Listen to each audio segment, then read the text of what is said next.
I will be the moderator for the question and answer session. For today's event, we are joined at the table by Premier Dwight Ball and Dr. Janice Fitzgerald, Chief Medical Officer of Health. The Honorable John Hagee, Minister of Health and Community Services, is joining us via Skype from Gander. Please stand by. Our news conference will begin shortly.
So good afternoon, everyone. Before we start our official COVID briefing today, I cannot go without acknowledging the devastating news coming from the community of St. Lawrence. These past few days have been heartbreaking for this community and indeed for all our province. First was the news of an overdue fishing vessel on Monday evening, and yesterday we heard the news of 3 men who recovered from sea. And we know that the search efforts will continue and are currently underway for the 4th missing person. So to the families and friends of those lost, 3 of which were from one family, please know that we share your grief and our thoughts are with you during this difficult time. The sea has provided a livelihood for many families in our province. And Newfoundlanders and Labradorians, we love the ocean. But we also know it can be powerful, can be graceful and merciless, all at the same time. And we also know that it's forced all too well as the sea has claimed the lives of so many Newfoundlanders and Labradorians. So on behalf of our all-party committee who met again this morning and all Newfoundlanders and Labradorians, we send you our deepest condolences. For now, I will now pass it over to Dr. Fitzgerald for our daily update. Thank you, Premier. Good afternoon, everyone, and thank you for joining us today. Since the media advisory yesterday, we have no new cases in the province, and our total number stands and remains at 260. One person is in hospital due to the virus, and 255 people have now recovered, and in total we have tested 11,617 people. Thanks to our significant individual and collective efforts, we are on a solid trajectory for living with COVID-19. For the foreseeable future, until a vaccine becomes available. And while we only have a couple of confirmed active cases right now, I really can't overemphasize the importance of staying the course by continuing to adhere to the public orders in place. Our success in flattening the first wave of this virus is because we took swift action to control its transmission. And had this virus spread widely, it would have most certainly stressed our healthcare system and taken more lives, as we have seen elsewhere in the world. Experts around the world are predicting a second wave of COVID-19, and we must remain vigilant in following the public health measures in place so that when it happens, we will be in the best possible position to respond. We are still learning much about this virus, and evidence clearly shows that proper hand hygiene and physical distancing are two of the most effective ways to prevent its transmission, and we all have a role to play in this regard. So please continue to stay home as much as possible, especially if you feel unwell. Remain at least 2 arms lengths from others when in public spaces. Cover your coughs and sneezes, and wash your hands often and well. Our diligence in maintaining these actions will have a significant impact on how COVID-19 advances in our province in the coming weeks and months. I know we are all very eager to resume our lives, but as long as COVID-19 is a risk in our population, it is imperative we act with caution and care to avoid undermining the accomplishments we have each personally sacrificed so much to achieve. As we prepare to move into Alert Level 3 in the coming days, I would like to advise that today guidance related to the reopening of campgrounds and personal service establishments such as hair salons, barbershops, spa and aesthetic services, and tattoo parlors is now available under the Business and Employees section of our provincial COVID-19 website. Please visit gov.nl.ca/COVID-19 for more information. Guidance related to the use of outdoor tennis courts is also now available online. This website is updated regularly, and I encourage you to visit it daily for the most accurate and up-to-date information about COVID-19 in our province. As a recap, for those who may have just joined, we have no new cases since yesterday's media advisory, and the total number of cases in the province remains at 260.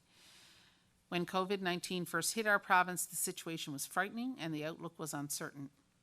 And yet, here we are today, still standing strong and united together, albeit from a distance. I am proud of the magnitude of what we have already accomplished together during this very difficult time, and I hope you are as well.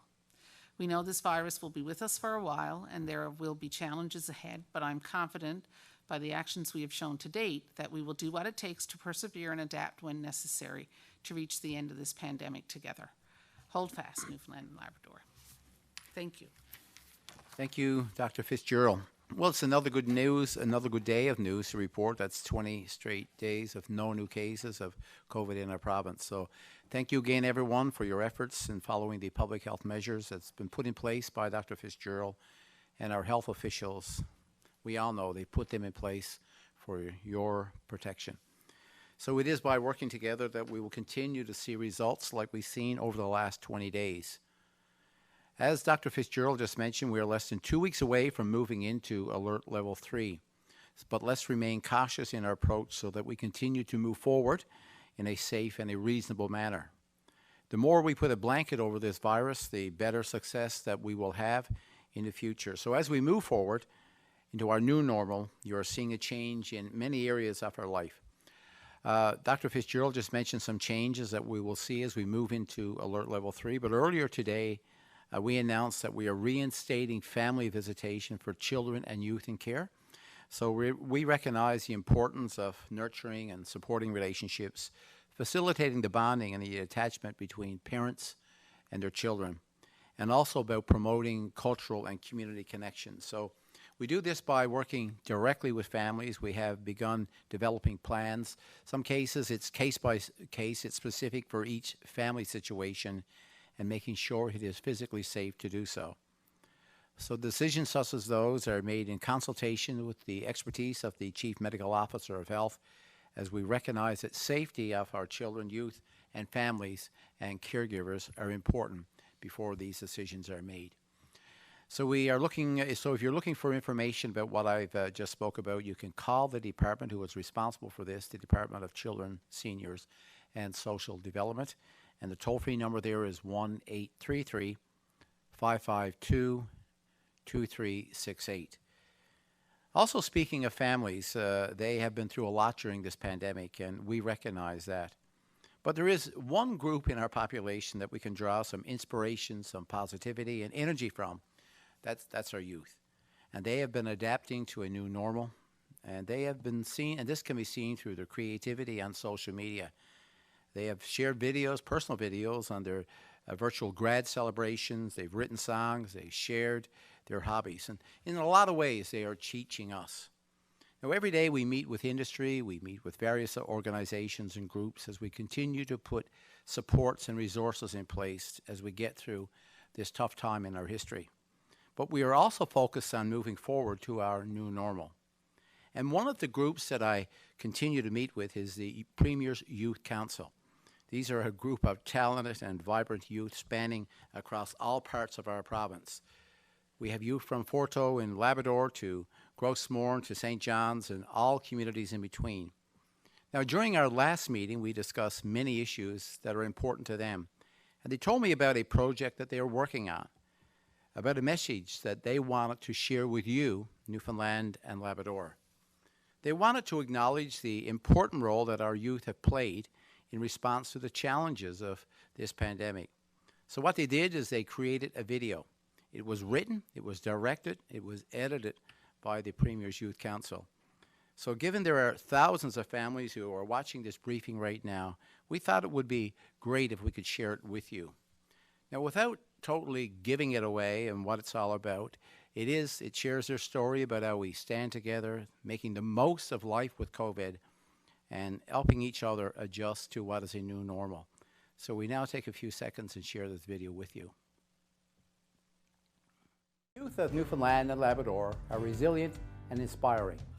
Your willingness to adapt and overcome the challenges caused by the COVID-19 pandemic is appreciated, it's needed, and frankly, it's motivating. Your passion for our province and the solid grasp of the issues that we face is further proof that this province will be in good hands for many years to come. So thank you for all that you do and continue to do as we prepare for living life with COVID-19. Thank you. Thank you. Thank you. Thank you. Thank you. Thank you. Our new normal is affecting many things. My graduation. My mental health. My job. My vacation. My time with friends. My sports. My school. My volunteering. This has brought us together as a community of Newfoundlanders and Labradorians, and taught us some very special things. To rediscover old passions. To reconnect with old friends. To enjoy the company of family. To challenge yourself to try new things. To practice self-care. To slow down. To appreciate the little things. We want to thank you, the youth of Newfoundland and Labrador, for all you are doing. We wouldn't be able to move forward without you. You are helping Newfoundland and Labrador stand together.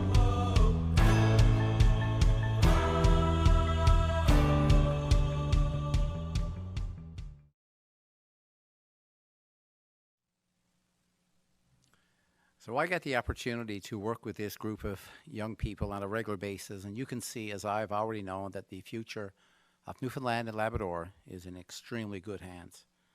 So I want to thank the members of the Youth Council for creating and sharing this important message for you. You have sent us a message. The message is one of optimism. And we are in this together, and let's continue to work through this together. Now, if we stick with the topic of youth for a few minutes, we have a new web page added to our COVID website that is specifically targeted at youth. And this web page is designed exclusively for ages 13 to 17-year-old audience in mind. So as we approach level 3, and as the weather gets a bit nicer and we recognize our younger population will be more active outside and coming in contact with their friends. But we also know that this age group, this young age group, well, they have their own questions as well. They're no different than adults. Their mental health is being challenged during the pandemic. So it's not easy when you're at this age and you can't hang out in person with your friends. So with that in mind, the Premier's Youth Council, members that I've just shown you there, and Thrive, which is a great organization in Newfoundland and Labrador, they got to work and created a page to make sure it speaks to the age group and it resonates to them. So by adding this youth web page to our COVID website, young people throughout our province can now access information in a way that speaks to them.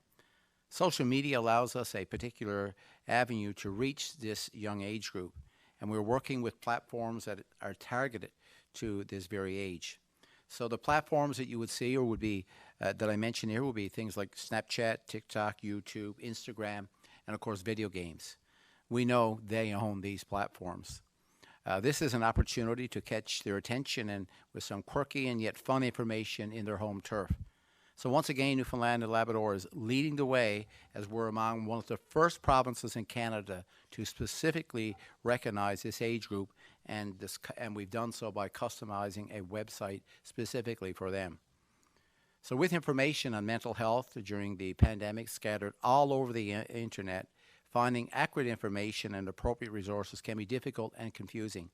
That's why we've been pointing you towards the trusted websites like the COVID website and Bridge the Gap. And now we have a youth page to add to that mix. So if there's a message I think that we all send from this province and this panel and this table is that remember that you are not alone. You're simply just a click away, so don't forget to take care of yourself as we work through this together. Now, before I pass it over to the Minister today, I want to update you on the business response team. So right now, this is a group that are working in conjunction with businesses and community organizations in their plans to reopen in our economy. So right now, we have about 91% of the inquiries that has been into them. They are now complete. There's been 910 inquiries, and there's currently only about 40 to be worked on. And so you can see they're doing some great work in getting through what's been a considerable task. So some of the common themes that we're seeing are questions around restaurants, camping, salons, and accommodations. So this should give you some good indication of the work that's being done in conjunction with public health and this business response team. And again, tomorrow afternoon, we will put a news release issued to provide you with the latest information of COVID, tomorrow being Thursday, of course. And on Friday, Dr. Proton Raman will join us for a briefing. He's been with us before, as you know. He's joined us to provide updates on modeling and scenarios in our province. We know him as a clinician scientist at Eastern Health and a professor of medicine at Memorial University, but he also leads the core analytics team for our group. So he's becoming a familiar face around this table, and we're looking forward to his presentation on Friday of this week, the next time we come to you during this at such a media availability. So with that said, in the meantime, I will now pass it over to the Minister who is joining us remotely today. Thank you very much, Premier, and indeed it is a sad day in St. Lawrence. We've been thinking about you, and I'd like to add my condolences to those of the Premier. I mean, the sea indeed is a cruel taskmaster sometimes. I thought my remarks today, apart from, again, congratulate everybody on holding the line and holding fast, as Dr. Fitzgerald would have said, would be to add some context around the other unfolding sad news from Ontario around long-term care and seniors care, and to reflect on how our system here in Newfoundland and Labrador is different, significantly different. In my previous life, I had the opportunity to work in two long-term care facilities, one in Gander here and one also around the Loop in Brookfield at Bonnews. And what I have to say is I saw well-looked-after staff, well-looked-after patients, happy staff, and happy residents. And I think, set against that background, there's always things we would like to look at to make better still. But from the point of view of how our system is organized for residential care for seniors, I think it's important to point out there are two principal elements. There are what we refer to as long-term care facilities. These are run by and operated by the regional health authorities, essentially in the same way as a hospital would be. These are accredited, fully accredited by Accreditations Canada. They're inspected on a regular basis. They fall under our new piece of legislation around the Patient Safety Act and reporting of adverse or untoward events. And so the level of oversight there is really no different than you'd see on an acute surgical ward or an intensive care unit. We have, during COVID, because of the restrictions around visiting, again, done to protect the most vulnerable of our elderly. We have made sure that allied health professionals and recreational therapy staff have actually been on-site providing hands-on services in addition to the nursing care that the residents will get. And that, I think, has helped take some of the sting out for the residents in terms of social interaction and the challenges presented by having to put in place very difficult restrictions. They were difficult for us to put in place, and I know they've been a challenge for families and residents alike. We have gone a long way with those who are able to use things like iPads, and I think, indeed, the seniors advocate referenced that in her media earlier on today, and it's a source of some pride that we got there that quickly. Obviously, there's always room for improvement there. The other piece around residential care for seniors are personal care homes. These are privately run establishments with beds which the department will subsidise to a greater or lesser extent for people with income challenges and care needs as well. These are licensed by the regional health authorities, and they are inspected on a regular basis by the regional health authorities. Indeed, over the last 6-month period for which I have data, which spans October through to the end of March, the 87 homes we have in the province had no fewer than 1,400 visits, either announced or unannounced, to monitor. These were not related to care. These were purely monitoring visits. In addition to that, you'd have clinicians such as myself in my former days visiting, as well as community nurses, wound care nurses, and this kind of thing. So these visits are both, monitoring visits are both announced and unannounced. So there is a significant level of oversight. And in April, mid-April, our department wrote to the RHAs to make sure that this became and was maintained as a priority for them in terms of helping the PCHs, the personal care homes, through a difficult period. We have, again, looking at the challenges in Ontario around personal protective equipment, about infection prevention and control advice. We've been very keen to make sure that gap wasn't here, and we have required each personal care home to submit a formal written pandemic plan detailing how they would manage infection and prevention measures. We have supplied them and been supplying them with masks, for example, for their employees for a period of at least 5 or 6 weeks. So I think I want people to draw some comfort from that, given the news that's come out. It certainly is an eye-opener for all of us, and it certainly is one of those moments where we will pause and we will reflect and see what lessons we need to learn from that. But I think it was important to reassure families, particularly with the challenges they've had around visiting, that the situation here is significantly different. That was really the bulk of my comments today. I believe it may actually be Dr. Fitzgerald's birthday, so congratulations. I haven't had the chance to mention that yet today. I'm in my bubble here, and she's in hers as well. So I would encourage everyone to stay in their own bubble, double as though they may be. Protect your bubble, respect everybody else's. And I think if we can continue to hold the line, then we're certainly on track for moving to alert level 3 next week. So with that, Premier, I'll hand the event back to yourself. Thank you, Minister, and I guess I should join what will be a long parade of recognition and well wishes and happy birthday messages to Dr. Fitzgerald today. And I can tell you, I will leave it there, as I know that keeping ages, is certainly one of privacy, and we'll leave it there. But we certainly wish her all the best today, and happy birthday. Thank you. So Try to keep it a secret. Yeah. She's good at keeping secrets. So we can, I also too want to thank the minister for the synopsis and the overview. I was spending, most of my night last night just catching up on where we are in Newfoundland and Labrador in comparison to other provinces. And I can assure you we have some great staff that are working in our long-term care sites, our personal care homes, and through our home support agencies taking care of our seniors. And I can assure you that we measure up. And we measure up simply because we've got great staff and we've got great oversight and real strong regulations in place.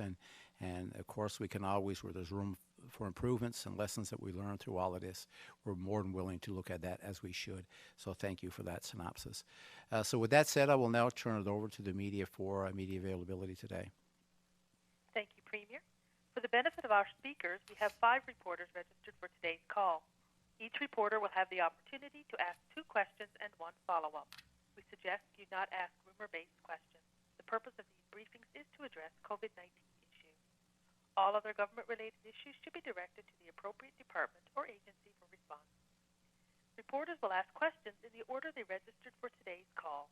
Please do not press *1 until your name has been called. Following this, should time permit, there will be an opportunity for single questions. Our first questions today are from Peter Cowan of CBC News. Please go ahead. Thank you. All the evidence seems to point to either very little or no COVID-19 currently in the province. Dr. Fitzgerald, you said that on Monday, that people aren't showing up in hospital. We're not seeing any positive tests now in 20 days. So if we're making decisions based on scientific evidence, doesn't that show that the risk of disease is much lower now and we could allow things like, for example, non-essential travel to allow for staycations? So certainly the prevalence appears to be low in the province. I think we have to be careful when we're talking about non-essential travel. What we do know is that the more you move, the more the virus can move, and the more contacts that you have outside of your bubble, the greater chance of transmission of diseases. So while we think the prevalence is low, we don't think it's zero. We do have people coming into the province on a regular basis still through essential workers, people returning home.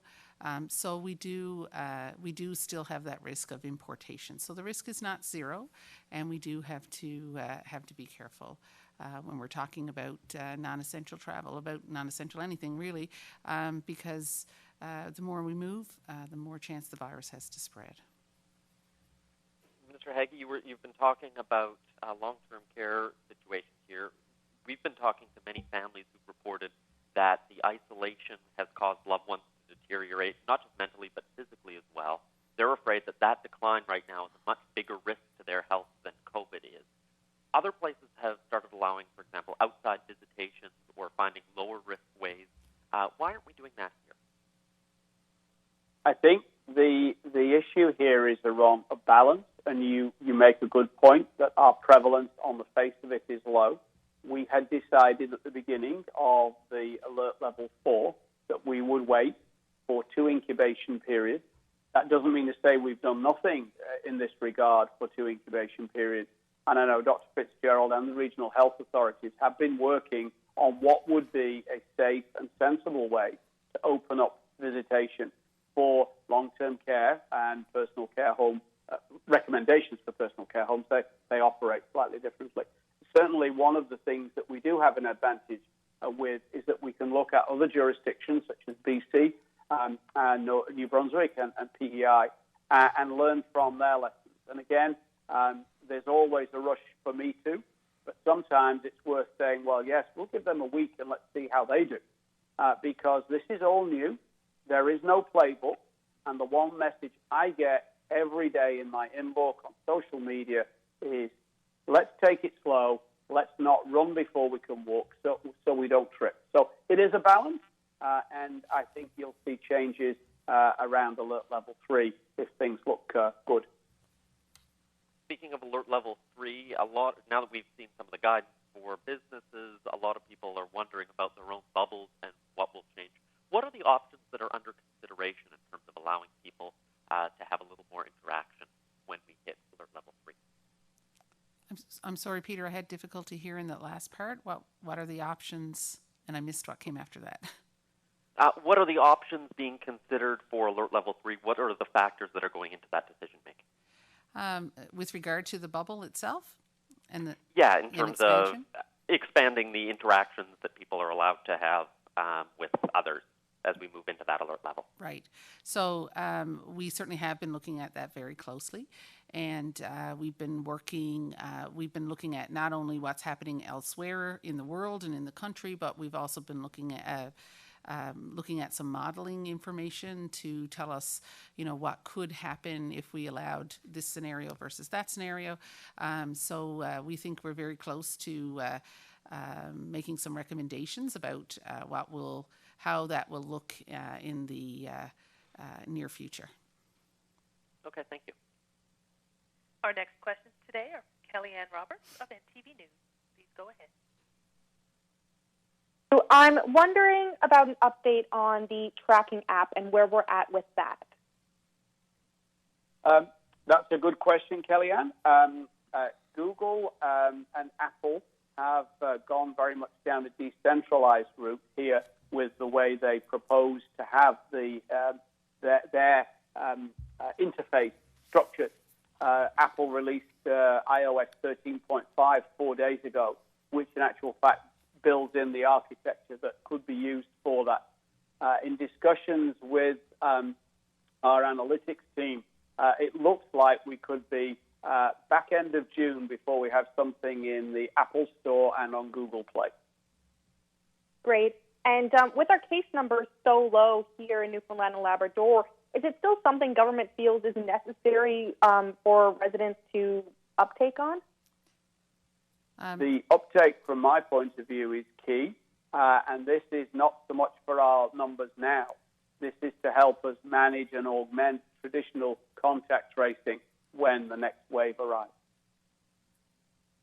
How realistic is it to push for this app, though, knowing that for it to be effective, you need 60% of the province to download it?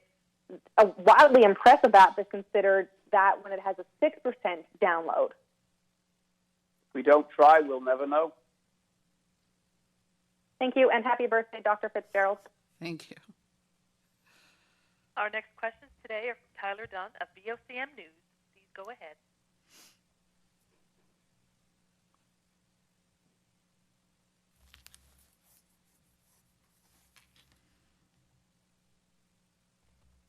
Mr. Dunn, please press star 1 at this time.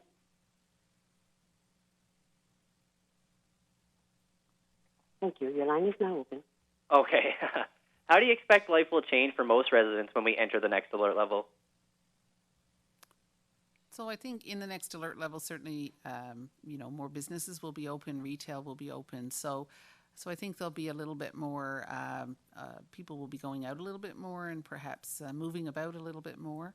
There'll be some expansion with regard to bubbles and contacts. So I think, there may be some more socializing safely, but and at a distance at times. But I think there will be some more social connection, and I hope that that will help people to feel better. I hope as the weather gets better, we'll see more outdoor activities. Some things that have been traditionally indoors will maybe move outdoors, and I hope that we'll see people being a little more active and enjoying as much of the sunshine as we get. So those are, I think, the main differences that we'll see in Alert Level 3. Thank you. And with our testing numbers low and Ontario announcing anyone who wants to get tested can, why have we not expanded ours further in order to have more accurate data for modeling purposes like what's happening on Friday? So expanding testing at this point with a low prevalence won't necessarily give us more accurate data for modeling purposes. Ontario is in a very different position than we are. They have a lot more cases. So their prevalence is much higher, and certainly we know that testing is more accurate when your prevalence is higher. There's a lower risk of false positives, for sure, and a lower risk of false negatives. So, those are all things that we have to take into consideration. We're in a different situation, and you cannot just apply one blanket testing strategy across the country when you have some areas that have had no cases for many days and other areas that are seeing hundreds of new cases every day. So we're in different situations, so it would be foolhardy on our part right now to apply Ontario's testing strategy to Newfoundland and Labrador. Okay, and with places opening up in the next alert level, some of them are going to need masks. Restaurants, for example, will it be the employer's responsibility to provide that PPE or the workers? So for the PPE is part of a risk assessment that would have been done as people start to open up. If you're a restaurant owner, of course, you're recognizing that your job there would be, your responsibility there was to protect your customers as well as your staff. So part of the risk assessment that would have been done as you live with COVID in your business, as we live with COVID within our province, is to access enough personal protective equipment so that your staff and your clients can be kept safe. This is part of what reopening up our province is, and one of the requirements of those businesses that we've seen is just recently within the within the seafood processing sector. Those industries went and had to make some significant changes in their processing, and they put the PPE in place to protect their workers. And the thing we have to remember with PPE is that it's actually our last line of our last line of protection when it comes to preventing the spread of COVID-19. So physical distancing is the most important thing that we do. And then if physical distancing is not possible, then we think about some engineering controls that may be able to be put in place so that you can prevent spread. For example, putting up plexiglass or things like that, like many of the grocery stores have done at this point. And then we think about administrative controls. So is there a way that you can change how your business operates, people coming in at different times, staggering their shifts, those sorts of things to reduce risk. And then if you try all of those things, or you go through all of those things, and you are not able to still reduce the risk significantly enough to make it safe, then you think about PPE. So, there are lots of things that have to be considered before we jump right to PPE. Thank you, and happy birthday. Thank you. Our next questions are from Peter Jackson of the Telegram. Please go ahead. Hi. Hi, Peter. Many people are still asking about the idea of localized restrictions. The high and low risk area or region reopen at different stages, and it's something that's not only considered but even happening in some other jurisdictions. Is this something we would consider, Dr. Fitzgerald, and also how old are you? So I think at the moment, our regions aren't significantly different enough that we need to consider that. Certainly it is something that, could be considered and has been considered up to this point. We haven't felt the need to do that as of yet, but obviously, yes, if there was significant differences between regions, that would be something we consider. Okay. I'm curious that you have Dr. Rahman coming on. A few days ago, he said you didn't see any reason or need for him to join the panel again. Why the change of heart? Well, Dr. Rahman, we've always said that he could be available to to the panel, and at this particular point in time, I think it's he adds and lends some of his experience that he's had working with us behind the scenes in large part with all of this, and so there's really no change here. It was something that we've been thinking about for a while now, and given as we move closer to alert level 3, is just I think it's great just to get the update from people like Dr. Rahman at this table, so he can speak directly to Newfoundlanders and Labradorians. And of course, Dr. Fitzgerald will be joining him there at that table as well. So it gives you just an opportunity for people that are watching and viewing the work that goes on sometimes behind the scenes and how decisions are being made. And as we move closer to alert level 3, just the added voice, the added experience based on the work that they're doing, and we can share that information with Newfoundlanders and Labradorians. Okay. You're talking about seniors' homes, possibility of looking again at whether some restrictions will be lifted on that in the next alert level. I'm wondering whether that will include regular doctor visits, because apparently that's not happening at all right now. My understanding, Peter, is that virtual visits have been available to anyone who needed them. Certainly in long-term care, in RHA facilities, there's been very little barrier to clinical personnel going in there, save for the constraints of concerns about bringing in COVID and is this necessary. There have been alternative ways of doing it. I can't speak to personal care homes.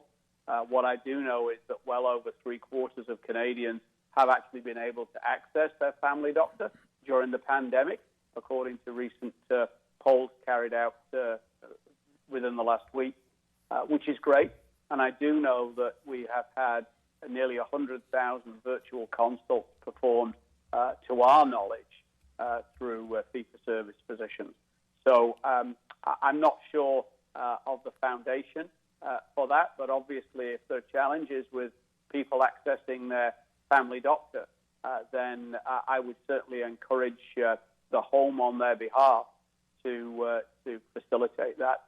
The college have been very clear and very supportive about how doctors have to make themselves available, and my understanding is that it's actually been the exception rather than the rule when a doctor's office has been contacted that they can't get to make contact one way or another with their patient.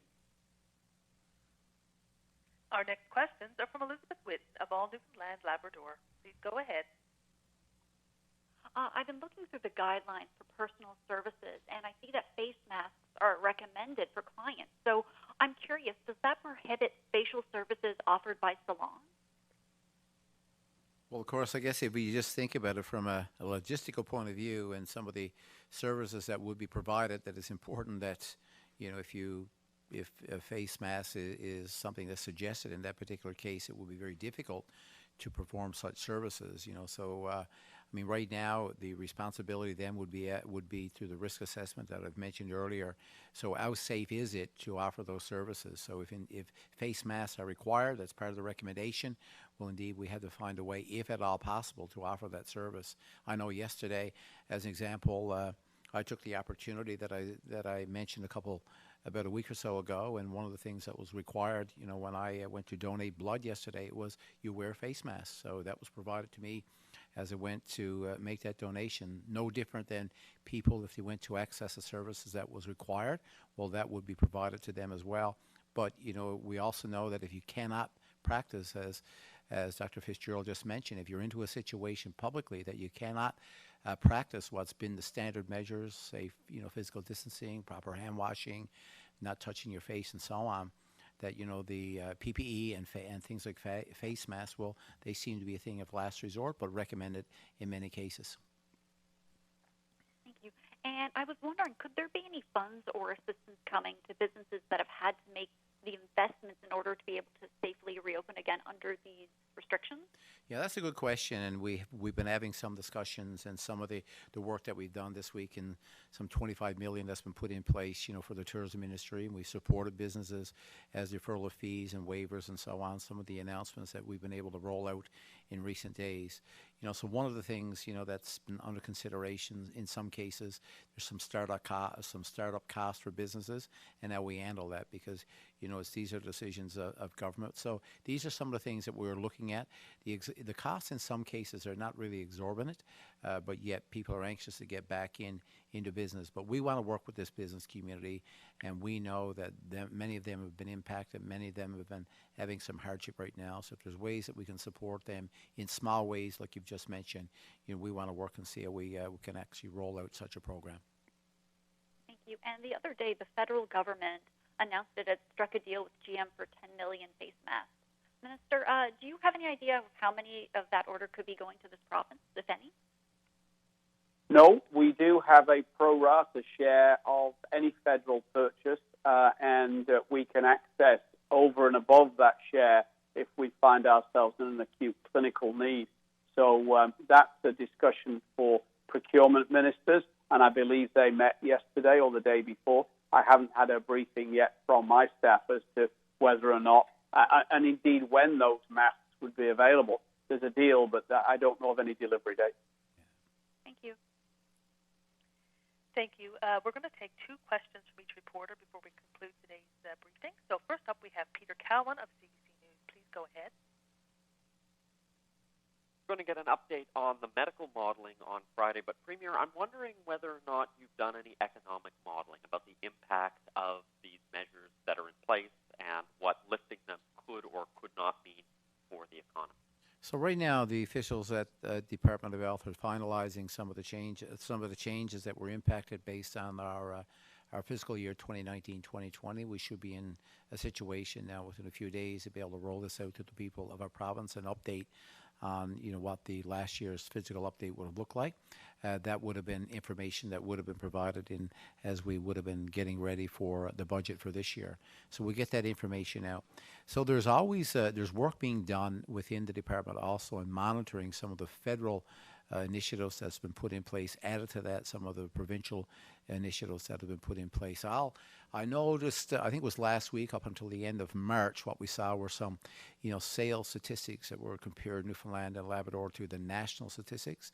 The national statistics showed by the end of March, these were the latest ones that we've seen, that the sales, for the country were down on average of about 10.9%. In that information, the analysis was done on Newfoundland and Labrador, and Newfoundland and Labrador was down 7.9%. Or 7.8%. So we're finding a way within our province to be about 3% better than the national average in people getting out and accessing services. So that would have been the latest national statistics that I would have seen. But we are monitoring, and we know there's been a severe impact on our economy, but mostly around the impact of oil and gas and some industries. Some industries have performed quite well through this. Some of our grocery stores, beverage, and some other industries have had some difficulty. So this is part of the analysis that we're doing as we add additional supports over the next weeks on how we can help our economy rebound. Those statistics, though, we're looking at what has happened. Are you actually doing any modeling, though, looking at what will happen? For example, if you make a decision to keep stores closed for an extra month, what impact that'll have on the economy, and do you have any of that data that you're factoring in as you're making these decisions? Well, one of the things that we can easily factor in, Peter, as you know, and part of the press conference that we had yesterday is the impact of the oil and gas industry within our province. We know we're talking about hundreds of millions of dollars here. And most of this is related to the pandemic and where we're seeing overproduction in other areas within the world, around the world. So, and demand, of course, is lower there as well. So some industries, it's not all the same. Interesting enough, as I just mentioned, some industries have done okay and have performed quite well during the pandemic, but others, you think about a retailer or something in the clothing retailer or some of the other malls and so on. Most of those stores have been hit extremely hard with little or no revenue at all. So it's very difficult to forecast this. The fishing industry, the mining industry has been doing okay through all of this, even though markets have changed considerably. But we're trying to drill into this. Let's face it, we're only literally a few weeks into this already, so it's very difficult to determine. And as we, big focus for us right now is as we start to reopen the economy, making sure that people are ready to go back to work. But there's been quite a few federal programs that have put money into the pockets of Newfoundlanders and Labradorians as well that will help bridge this gap. So hopefully some of this money will find its way into the retail sector as we begin to open up. Thank you. Our next questions are from Kellyanne Roberts of NTV News. Please go ahead. Thanks. Continuing with the app here, the federal government has announced that they're working on a contact tracing app. The only other province that has rolled one out is Alberta. I'm just curious as to why we're working on one if the federal government's already announced they're working on one. Yeah, that's a good question, Kellyanne, because, Alberta has rolled one out, and one of the things it gives us a chance and gives everyone a chance to analyze what happened in Alberta. They've had some success, although that it's been limited based on the information that's been shared with us. I think they reached a peak at 1.11% of their population, and simply because of the mechanism in that particular case there, as you know, it has to be a convenience for those to adapt and to add this to your smartphone or your device. As you mentioned prior to this, the uptake on what percentage will be is a critical component of this.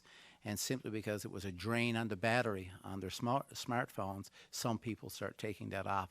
So these are all factors that are being considered, as the minister mentioned earlier, as an app that gets put in place. For it to be useful, it has to be convenient.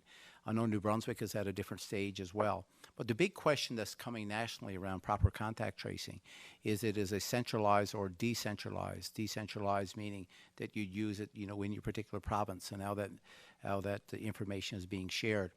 For it to work most effectively, it would need to be connected for every province, for people as they move around, as you open up the country. So far right now, I don't think that's where we will see it going.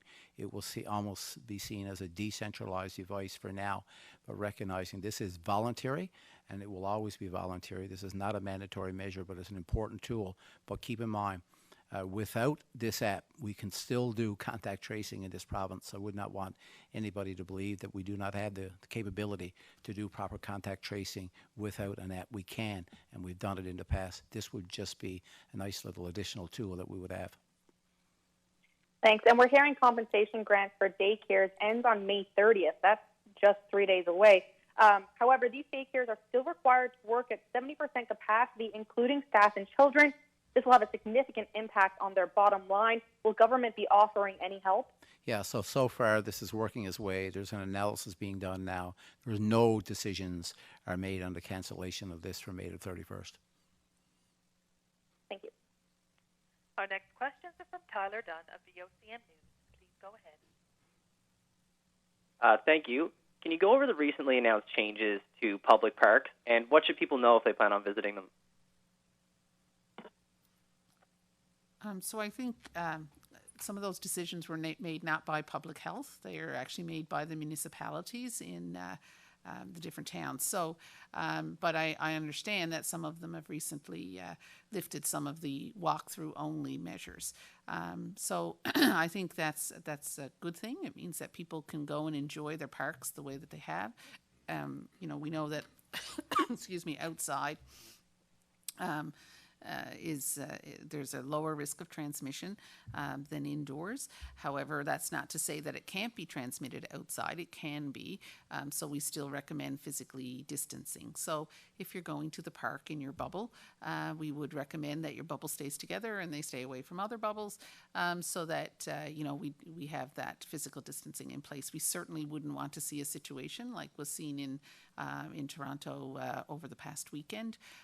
That is not really where we want to go with this. It's about, if you're going out, be respectful to other people, be respectful to other people's bubbles, and physically distance so that we can all stay safe. Okay, thank you. Our next questions are from Peter Jackson of The Telegram. Please go ahead. Hi. The Liquor Express stores, they've experienced about a 90% jump in sales since the health orders were put in place, which means more traffic is going into these smaller spaces. In light of that, are you aware that liquor stores may return to in-store service either on June 8th or at some point afterwards? That is not information that I would have right now. Moving to alert level 3, if NLC stores would be open up to regular traffic or not. It's not a discussion that I've been part of, but likewise, as we open up the economy, as I said so many times, and we've all said that when you look to reopen any premise, you must be able to do it in a safe way with a risk assessment that would be done, making sure that PPE, if it's required, would be there, making sure that we have the proper hygiene, and we take those measures that have been put in place by public health. So from the Newfoundland Liquor Corporation, the access to those stores, that's not something that I've been part of. But it's something I'm sure that will be considered as we move into alert level 3 and beyond.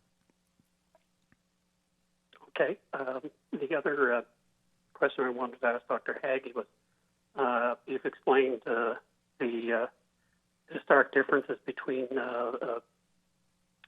long-term care here and in Ontario and some other places. Were there any lessons that you could glean from the recent